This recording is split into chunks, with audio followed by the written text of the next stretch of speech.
Hey everybody. So this video is kind of specifically targeted for CFC. Word on the streets that a couple of y'all suffering kind of some issues with plantar fasciitis. So I figured I'd just make a short little video talking a little bit about that and just offering some suggestions as to how you can handle it.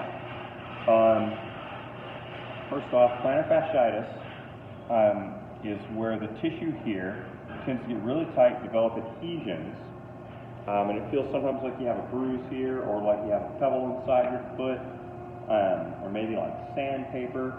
It generally hurts when you wake up in the morning, first get out of bed, or if you've been sitting around for a while, and then you get up, and it tends to kind of warm up if you get after it for a while. If left untreated, it can get pretty nasty into where you can like hardly walk. Hopefully, usually people go get seen well before that happens. But so what I'm going to show you is kind of part of a treatment that I like to do with that. It's not going to be the end all, but it should make a really big difference. So we need to address the joint mechanics. We need to address the soft tissue. We need to address muscle length. And then there's something I'm going to have you do at night. But what's going to happen is you're going to take this voodoo band, and these are three things that are what I consider the best value of your time. There's more stuff than this, and you're just making an X around your foot. Okay? I have this, I'm cranking this on here pretty darn tight. If any of y'all have any questions about this and want to do it, I'd be happy to show you. You can come to the gym, but I'm happy to do it for everyone just to see how tight I have it. So this needs to be tight enough to where you don't really want to leave it on very long. Once you've got it on here, you're going to stand up. You're going to grab the floor with your big toe. Really push those knees out. And you're going to do 30 air squats, okay? So you knocked out your 30 air squats. Once you've knocked out your 30 air squats, what we've just done there is by compressing the joint and forcing the foot to bend around that band, that's going to create space within the joint, okay? Which that changes the length-tension relationships of the muscles. In order for my foot to move, my shin has to be able to travel forward.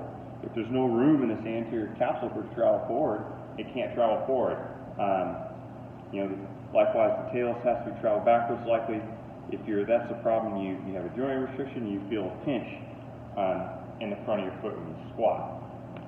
The next thing you're going to do after you floss is you're going to grab a supernova or lacrosse ball.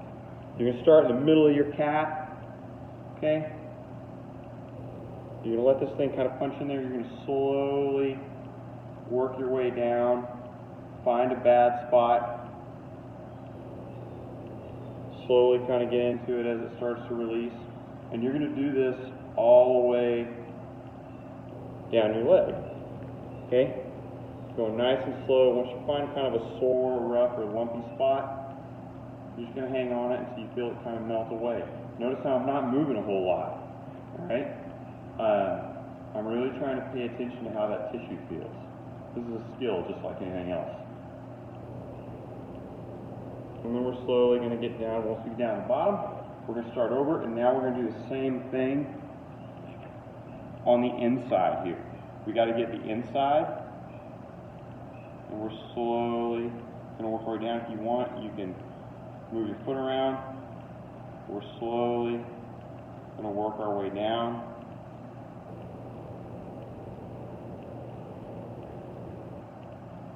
This medial calf, these muscles here, they run around here, and then there are three of them. They go from here, and they kind of go like this. One attaches right here, maintains the arc. One kind of fans out and flexes all the toes, and then one specifically flexes the big toe. We refer to those muscles as Tom, Dick, and Harry. Posterior tib, flexor hallucis longus, and flexor digitorum longus. But collectively, they flex your toes and maintain your arch. So they go like this. Well, if those muscles get tight, guess what happens? Plantar fasciitis. And they all run right up through there, so we really want to make sure we get after that medial calf, and we don't just go down the middle. Once we've done that, we're going to go here. Same thing along the outside. Okay? After we've done that, you're then going to stand up. Okay, so we worked on the joint with the voodoo floss. That also gets in the soft tissue a little bit. After that, we've rolled out. Now we need to address the length, i.e. stretch. So the easy way to do this is if you're at your house, you're going to put your foot on the floor, brace yourself against the wall or a table. I'm going to keep my heel down. What's going to happen? I'm going to keep my heel down, squeeze my quad so that my legs stay straight. I'm going to step out to the right.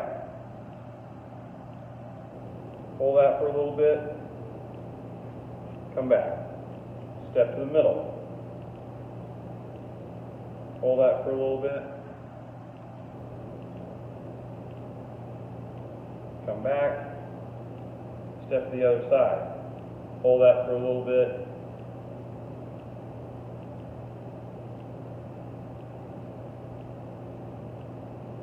Come back, and you're just going to keep going back, and you're going to keep going back and forth, kind of on all three of those for around 2 minutes or so. And I'd like you to do these three things every day. There's a fourth thing that you're going to do if you have really bad plantar fasciitis that I really like. It's called a night splint. It's like a boot you sleep in. I'll post a link of it on here. But these four things together tend to make a pretty good dent in it. The reason behind the night splint is because at nighttime, your foot tends to plantar flex like this, and all this just gets super tight, and that's why it hurts more in the morning.